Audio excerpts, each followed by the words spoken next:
The Sterling Hotel's private dining room overlooked Lake Michigan, all crystal chandeliers and mahogany panels designed to impress. Through the frosted glass doors, I could see my family gathering for what they'd called the annual Strategic Investment Review, a pretentious name for a meeting where the Prescott family discussed their various business ventures and congratulated themselves on their financial acumen. I'd received the invitation 3 weeks ago, the same generic email sent to all family members. Join us to review the family portfolio and discuss opportunities for the coming year. I'd RSVP'd yes, taken the day off from my consulting work, and driven 2 hours from Indianapolis to Chicago for this. Now my father, Richard Prescott, stood in the doorway wearing a suit that cost more than most people's monthly rent, his hand raised like a traffic cop. "Sarah," he said, using the tone he reserved for explaining things to people he considered intellectually inferior, "I don't think you understand what this meeting is about." "The family portfolio," I said calmly. "Investment strategies. Annual review." "Yes, but this is for family members who've actually contributed something to discuss." He adjusted his cufflinks, a nervous habit that betrayed his discomfort. "You don't have any investments to review." Behind him I could see my brother Christopher setting up a presentation, his wife Amanda arranging folders at each seat. My sister Victoria was showing my mother something on her tablet, both of them laughing at whatever they were looking at. My Uncle Thomas and Aunt Helen occupied 2 chairs at the head of the table, the family elders presiding over their successful descendants. "I have investments," I said quietly. "Sarah." My mother appeared beside Dad, her Cartier jewelry catching the light. Patricia Prescott had perfected the art of delivering devastating critiques with a sympathetic smile. "We all know about your little consulting business. That's very nice, dear. But this meeting is about substantial holdings. Real investments. Your father has his medical device companies, Christopher has the pharmaceutical ventures, Victoria has her biotech startups. This isn't the venue for discussing a small consulting practice."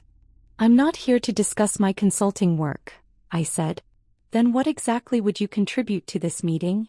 Dad asked. "You live in a rental apartment. You drive a 10-year-old Subaru. You work contracts for mid-sized companies doing what? Efficiency reviews? Process optimization." He said these terms like they were quaint hobbies. "That's not the same as building enterprises worth tens of millions of dollars." Through the glass, Christopher was testing his presentation clicker. He'd always loved presentations, loved the performance aspect of business. He caught sight of me in the doorway and frowned, saying something to Amanda that made her look over. "The invitation said this was for all family members," I pointed out. "It is," Mom said gently. "For family members who've achieved a certain level of success. Who have something meaningful to contribute to the discussion. Sarah, you're 34 years old. You have no significant assets, no major investments, no business holdings. You're still living like you're fresh out of college." "I live simply because I choose to," I said. "You live simply because you have to," Dad corrected. "There's a difference between minimalism and inability. We're not trying to be hurtful, Sarah. We're being practical. This meeting involves discussions of multi-million-dollar investments, market strategies, portfolio diversification. It requires a certain level of expertise and experience that you simply don't have." Christopher had come to the door now, joining our parents. At 37 he'd cultivated the look of a successful healthcare executive. Designer glasses, perfectly tailored suit, expensive watch. "Hey Sarah. Maybe this isn't the best use of your time? We're going to be talking about things like FDA approval timelines, clinical trial results, venture capital rounds. Pretty dry stuff if you're not in the industry." "I understand those topics," I said. "Understanding them and actively working in them are different things," Christopher said, his tone patient in a way that made my jaw clench. "You consult for what, manufacturing companies? Logistics firms? That's not the same as being on the cutting edge of medical innovation." Victoria joined the cluster at the door. At 32 my younger sister had always been the family favorite, the golden child who'd done everything right. Stanford MBA, multiple successful biotech startups, married to another Stanford MBA. "Sarah, I think what everyone's trying to say is that this meeting is going to be really inside baseball for the medical and pharmaceutical industries. You'd probably be bored. Why don't we grab coffee later instead? Just us sisters." "I want to attend the meeting," I said simply. Dad's patience evaporated. Sarah, this is for successful family members. People who've built something. People who have real stakes in real companies. You're a consultant. That's fine, that's respectable, but it's not the same thing. This isn't your world. Not failures, Mom added, her smile somehow making the words even more cutting. We're not saying you're a failure, dear. You're just on a different path. A smaller path. There's no shame in that. I have investments to discuss, I said again, keeping my voice level despite the anger building in my chest. What investments? Christopher asked, and I could hear the condescension. Do you own stock in the consulting firm you work for? That's not really what this meeting is about, Sarah. I don't work for a consulting firm, I said. I own one. But that's not what I'm here to discuss. You own a consulting firm? Victoria's eyebrows rose. Since when? 6 years ago. A one-person consulting firm isn't really, Christopher started. 32 employees across 4 states, I interrupted. But like I said, that's not what I'm here to discuss. The family cluster at the door exchanged glances. This was clearly news to them, which shouldn't have been surprising. They'd never asked about my work beyond dismissive assumptions. That's wonderful, dear, Mom said in the tone she used for participation trophies. But this meeting is about medical and pharmaceutical investments specifically. Unless your consulting firm works in that space. It does, I said. Among others. But I'm here to discuss my investment portfolio, not my consulting business. Dad's expression hardened. Sarah, what investment portfolio? You can't seriously expect us to believe you have holdings comparable to. I'm not expecting you to believe anything, I said quietly. I'm telling you I was invited to this meeting, I have investments to discuss and I'd like to participate. This is ridiculous, Dad said, his voice rising. Thomas, Helen, can you please explain to Sarah that this meeting has prerequisites? That you can't just walk in claiming to have investments without any evidence of capability or success. Uncle Thomas appeared in the doorway. At 68 he was the family patriarch, the one who'd built the initial Prescott fortune through medical device patents. Sarah, your father makes a valid point. This meeting involves very substantial sums and very complex strategies. We're talking about portfolio values in the hundreds of millions of dollars. I'm not sure what you think you have to contribute to that discussion. My phone vibrated in my pocket. I ignored it. I'd like to participate, I said once more. No, Dad said flatly. Sarah, I'm sorry, but no. This meeting is for serious investors only. You're welcome to join us for lunch afterward, but the actual portfolio discussion is not appropriate for someone at your level. High level, I repeated. You know what I mean, Dad said, frustration bleeding through. You're not in the same financial league. You rent an apartment for probably $1,200 a month. You drive a car that's nearly ready for the junkyard. You work as a consultant for companies we've never heard of. That's fine, that's your choice, but don't pretend you belong in a room where we're discussing 8-figure investments. My phone vibrated again. Then again. Someone was persistent. I'm going to ask one more time, I said. May I attend this meeting? No, Mom said, her smile gone now. Sarah, you're embarrassing yourself. You're embarrassing us.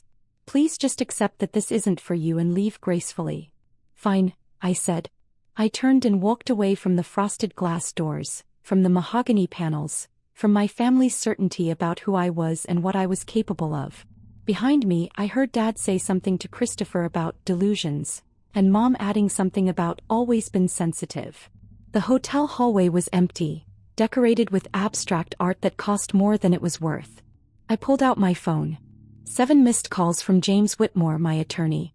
3 from Diana Chin, my investment manager. 2 from Margaret Kowalski, my CFO. I called James first. Sarah, he answered immediately, I've been trying to reach you. We have a situation. What kind of situation? Your family's investment meeting. They don't know your Archway Capital, do they? No, I said. We need to tell them. No. Before they say something or make a decision that can't be walked back. What happened?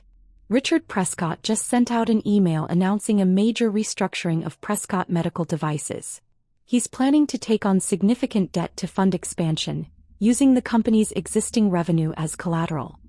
He's presenting this to the family meeting right now as a done deal. I closed my eyes. How much debt? $180 million. The problem is, Archway Capital holds their existing debt, $220 million worth. Under the terms of that debt agreement, taking on additional senior debt without noteholder approval constitutes a default event, which would trigger immediate repayment requirements, I finished. Exactly. If Richard announces this restructuring and you're forced to call the debt, Prescott Medical Devices goes into bankruptcy. Your family loses everything. My phone buzzed with an incoming call. Diana Chin. James, hold on. I switched lines. Diana. Please tell me you're stopping this, Diana said without preamble. Christopher Prescott just sent out a press release announcing a merger between his pharmaceutical company and a European competitor. The merger involves liquidating his preferred shares to fund the deal, preferred shares that Archway Capital owns 70% of. He can't liquidate without majority shareholder approval, I said. I know that. You know that. Christopher apparently doesn't know that. Or he doesn't know Archway Capital is you. Either way, if this goes public, the merger falls apart, his company loses credibility and all shareholders lose money. Including you. How much money? Your position would lose approximately $90 million in value, maybe more. My third line showed Margaret calling. Diana, I need to call you back. I switched lines. Margaret. Victoria Prescott Strand is presenting a biotech investment opportunity to the family meeting, Margaret said, her accountant's voice crisp with concern. She's asking family members to invest $50 million in a clinical trial for a gene therapy treatment. She's describing it as low risk, high reward. And it's not. The trial has a 12% chance of success according to industry standards. It's high risk, potential high reward. But here's the problem. She's positioning this as a family-only opportunity, excluding outside investors. Under SEC regulations, if Archway Capital has information about this investment, which we do because we're a major investor in 3 competing gene therapy companies, and we don't disclose that information when other family members are making investment decisions, we're potentially liable for securities fraud. You're telling me I need to tell them who I am, I said. I'm telling you that this entire meeting is a legal and financial minefield, and the only way out is full disclosure. Immediately. Through the walls, I could hear the murmur of voices from the private dining room. My family, making decisions about investments I'd been funding for years without their knowledge. My family who just turned me away from their meeting because I wasn't successful enough to participate. What's the total exposure if I let this all play out? I asked Margaret. Best case, $200 million in losses across your various holdings. Worst case, $340 million in potential legal liability. Plus your entire family loses everything in the bankruptcies and lawsuits that follow. And if I disclose? Then you control the narrative. You stop the worst decisions before they happen. You protect your investments and theirs. But you also have to tell your family that their disappointing failure of a daughter has been their primary investor for the past 8 years. I laughed, the sound harsh in the empty hallway. When you put it that way. Sarah, I know this is personal, but... It's not personal, I interrupted. It's business. Get James and Diana on a conference line. We're going to crash their meeting. I'll arrange it. 5 minutes. 5 minutes. I ended the call and stared at the abstract art on the wall. A Jackson Pollock reproduction, probably, all chaos and color. Appropriate for the moment. My phone rang again. James with Diana and Margaret on the line. Options. I said. We can send a formal letter from Archway Capital to all parties, disclosing your position and the conflicts, James said. That covers us legally but doesn't stop any decisions in progress. We can request an emergency injunction to halt the meeting, Diana offered. But that requires explaining to a judge why the owner of Archway Capital needs to stop her own family's investment meeting. It'll leak to the press within hours. Or you walk in there and tell them yourself, Margaret said. Right now. Before Richard signs the debt agreement, before Christopher issues the press release, before Victoria commits family funds to a bad investment. Through the wall I heard applause.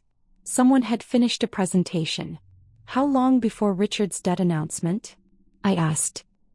He's scheduled to present in 15 minutes, James said. Christopher's press release goes out in 30. Victoria's investment pitch is scheduled for 45 minutes from now. So we have 15 minutes before the first domino falls. Yes. I walked back toward the private dining room. Through the frosted glass, I could see Christopher taking a bow, basking in applause for whatever he'd just presented. Victoria was next at the podium, pulling up her presentation. My father saw me first when I opened the door. His expression moved from surprise to irritation. Sarah, I thought we were clear. I need to speak, I said, walking into the room. Now. Before Richard presents his restructuring plan. How do you know about? Dad started, then shook his head. It doesn't matter. Sarah, this is a closed meeting. You need to leave. I'm a major investor in Prescott Medical Devices, I said clearly. I have a right to be here. The room went silent. Christopher had frozen mid-bow. Victoria stood at the podium with her mouth slightly open. Mom looked confused. Uncle Thomas frowned deeply. What are you talking about? Dad demanded. Archway Capital holds $220 million in debt obligations from Prescott Medical Devices, I said. The debt agreement includes covenants that restrict taking on additional senior debt without noteholder approval. Your restructuring plan violates those covenants. Dad's face had gone red. That's impossible. Archway Capital is a New York investment fund. You're a consultant in Indianapolis. I'm the sole owner of Archway Capital, I said. I have been for 8 years. That's absurd, Christopher said, finding his voice. Archway Capital manages over $2 billion in assets. You can't possibly. $2.3 billion as of last quarter, I corrected. Across 47 investments in medical technology, pharmaceuticals, biotechnology, and healthcare services. My team includes 12 investment managers, 6 analysts, and 4 attorneys. Our offices are in New York, Boston, and San Francisco. This is insane, Victoria said. You expect us to believe you own a multi-billion-dollar investment fund? I don't expect you to believe anything, I said, pulling out my phone. James, send the verification documents to everyone in this room. Phones started buzzing around the table. People pulled them out, opened emails, began reading. I watched understanding dawn on their faces in stages. Confusion, disbelief, shock, horror. These documents show Archway Capital owning significant positions in all of our companies, Uncle Thomas said slowly, looking up from his phone. Is this real? Call your attorneys, I suggested. Have them verify. I'll wait. Uncle Thomas did exactly that, stepping away from the table with his phone pressed to his ear. Dad was scrolling through the documents, his face cycling through colors. Mom had gone very pale. Christopher was reading his phone like it might suddenly make sense if he stared hard enough. $220 million, Dad said finally. You're telling me you own $220 million of my company's debt? Yes. And Christopher's preferred shares. Diana Chen's voice came through my phone speaker. I'd left the conference line connected. Archway Capital owns 70% of the Series B preferred shares in Prescott Pharmaceutical Partners. And Victoria, Margaret added, we're a major investor in 3 gene therapy companies that directly compete with the treatment you're about to pitch to your family, which creates disclosure obligations under SEC regulations. Victoria sat down heavily. You've been investing in my competitors?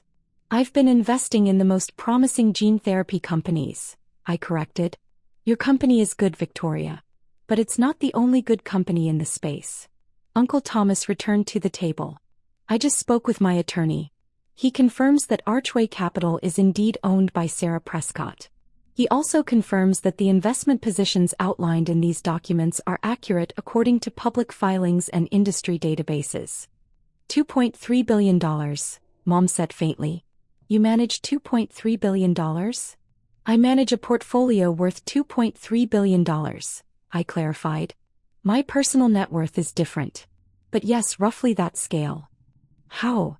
Christopher demanded. How is this possible? You live in a rental apartment. You drive a piece of junk. You work as a consultant. I live in a rental apartment because I travel constantly for work and don't want to maintain a house, I said. I drive a reliable car that I've maintained well because I don't care about impressing people with a luxury vehicle. And yes, I do consulting work, evaluating companies for potential investment. It's excellent due diligence. 8 years, Dad said, his voice strained. You've been doing this for 8 years and never said anything? I tried, I said quietly. Do you remember Thanksgiving 7 years ago? I mentioned I'd started an investment fund. You laughed and asked if I was investing my birthday money. Christmas 6 years ago I said I'd made some successful investments in medical technology. You patted my head and told me to be careful not to lose my shirt. The silence was absolute. I stopped trying after that, I continued. I stopped mentioning my work. I stopped correcting your assumptions. I watched you all discuss your successes at family dinners while dismissing my career as cute or quaint. I listened to you explain business concepts to me that I understood better than you did. And I kept investing in your companies because despite everything, you're my family and your businesses are actually good. You let us make fools of ourselves, Mom said, anger breaking through her shock. No, I corrected. You made fools of yourselves by assuming you knew everything about my life without asking a single question. This is vindictive, Dad said. Hiding your success, waiting for this moment. I didn't hide anything, I interrupted. I just stopped volunteering information to people who weren't interested in hearing it. Every investment I made was public record. Every filing was with the SEC. Archway Capital's portfolio is available to anyone who cares to look. You never looked because you assumed there was nothing to see. Victoria had her head in her hands. The gene therapy investment. You're going to tell everyone it's high risk. It is high risk, I said. 12% chance of success according to industry standards. That doesn't mean it's a bad investment. High risk can be appropriate for a diversified portfolio. But describing it as low risk to potential investors is securities fraud. I wasn't trying to, Victoria started. I know, I said more gently. I know you believe in the treatment. But belief doesn't change risk profiles. And asking family members to invest based on misleading information could destroy relationships and potentially lead to legal action. Christopher was still staring at his phone. The merger. The press release. You're saying I can't. You can't liquidate preferred shares without majority shareholder approval, I said. Which means you can't complete the merger as structured. I'm sorry, Christopher. I know you've been working on this for months. But the deal needs to be restructured. How long have you known? He asked, his voice tight. About the merger? 6 weeks. My team analyzed it thoroughly. It's not a bad deal, but the structure is wrong. If you'd known to ask me, I could have helped you fix it before you committed to terms. And my restructuring? Dad asked. You're going to block that too? I'm going to require approval as a note holder, yes, I said. Which I'm willing to give, but only after reviewing the terms carefully. The expansion plan is solid, Dad. Your company is positioned well.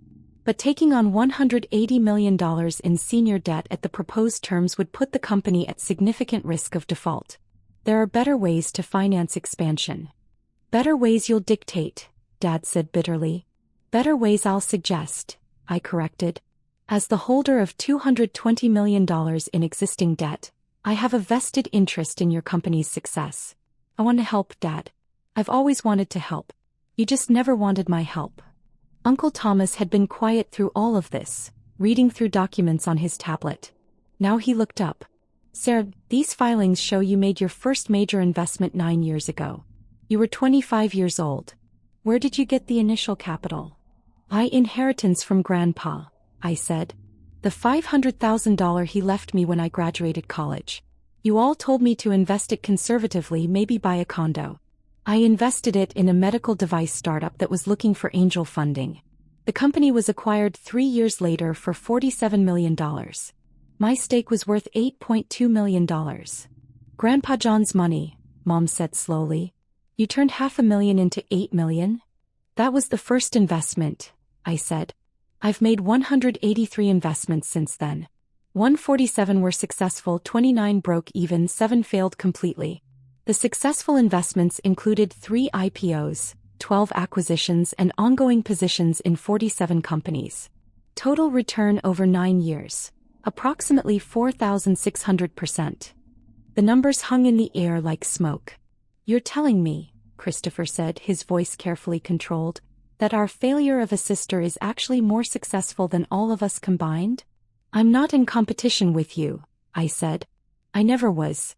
I'm happy for your successes, proud of what you've built. I've invested in your companies because I believe in you, even when you didn't believe in me. But you let us block you from this meeting, Victoria said. You stood at that door and let us tell you that you weren't successful enough to participate. Yes. Why? I considered the question. Because I wanted to see if anyone would defend me. If anyone would say, wait, Sarah might have something valuable to contribute, let's at least hear her out. No one did. That's not fair, Mom protested. Why not? I asked. You've all known me for 34 years. You've watched me graduate magna cum laude from Northwestern.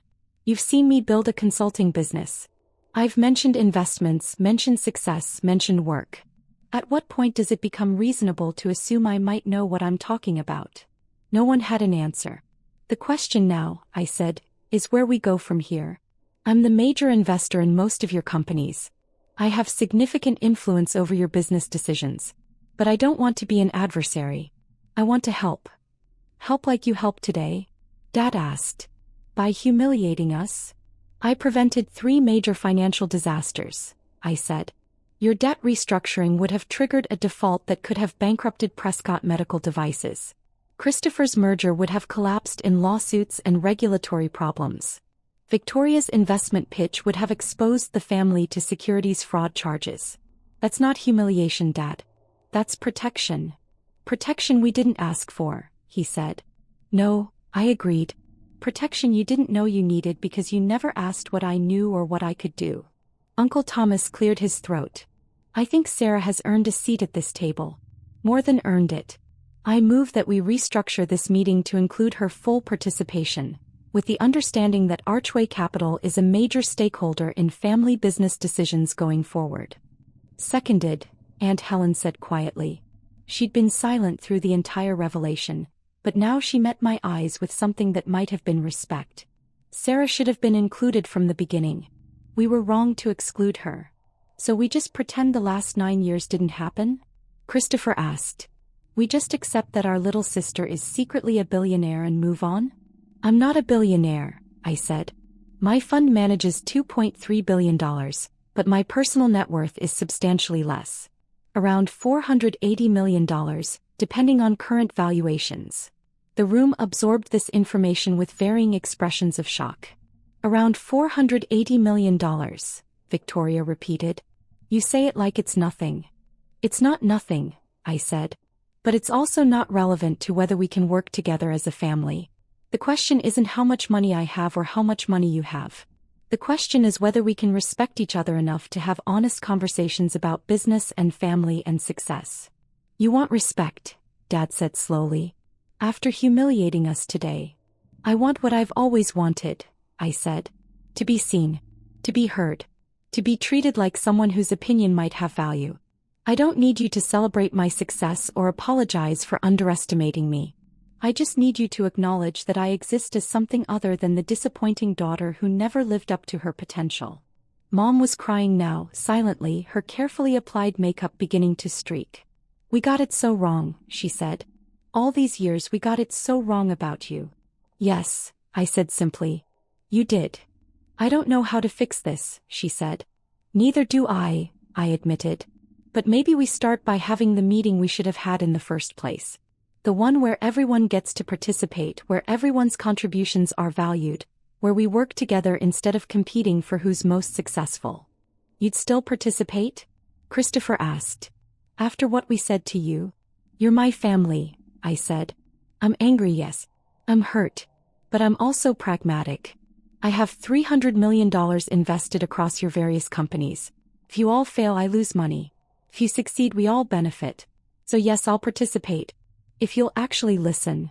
Uncle Thomas stood. Then let's start over. Sarah, would you like to present Archway Capital's portfolio and discuss how our investments intersect? I pulled up my presentation on my tablet. The one I'd prepared 3 weeks ago, the one I'd thought I'd give today before my family blocked me from the room. I'd be happy to, I said. For the next 3 hours we worked through the family portfolio with new eyes. I explained the debt covenants on Dad's restructuring and offered alternative financing structures. I walked Christopher through the regulatory requirements for his merger and suggested ways to restructure the deal that protected all shareholders. I provided Victoria with detailed risk analysis on her gene therapy investment and connected her with researchers at competing companies who might be willing to collaborate rather than compete. It wasn't comfortable. There were moments of tension, flashes of anger, periods of uncomfortable silence. But we worked through it, all of us, like a family who'd finally decided to see each other clearly. By the end of the meeting, we'd restructured $400 million in investments, identified $60 million in new opportunities, and prevented 3 major disasters. We'd also scheduled a follow-up meeting for next month, this time with me leading the discussion on portfolio diversification and risk management. As we filed out of the private dining room, Victoria caught my arm. "I'm sorry," she said quietly, "for what I said at the door. For all the times I assumed I knew better than you." "I'm sorry too," I said, "for not trying harder to correct those assumptions." "No," she said firmly. "That's not your responsibility. We should have asked. We should have cared enough to ask." Christopher joined us in the hallway. "The consulting business with 32 employees. Is that real, or did you make that up to make us feel stupid?" "It's real," I said. "Prescott Analysis Group. We specialize in operational efficiency for mid-sized manufacturing and logistics companies. Annual revenue last year was $8.4 million. $8.4 million? He looked stunned. "That's not a small consulting practice." "No," I agreed. "But it's also not what I'm most proud of. The work is good, but it's not my passion. The investments are where I make my impact."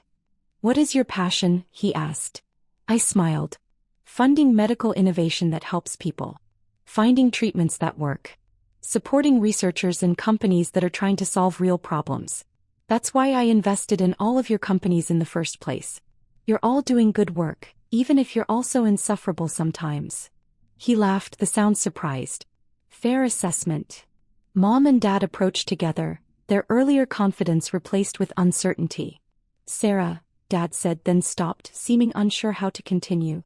"We owe you an enormous apology," Mom finished. "Not just for today. 4 years of assumptions and dismissals and treating you like you were less than you are." "Yes," I said. "You do." "I don't know if we can fix this," Dad said. "I don't know if you can forgive us."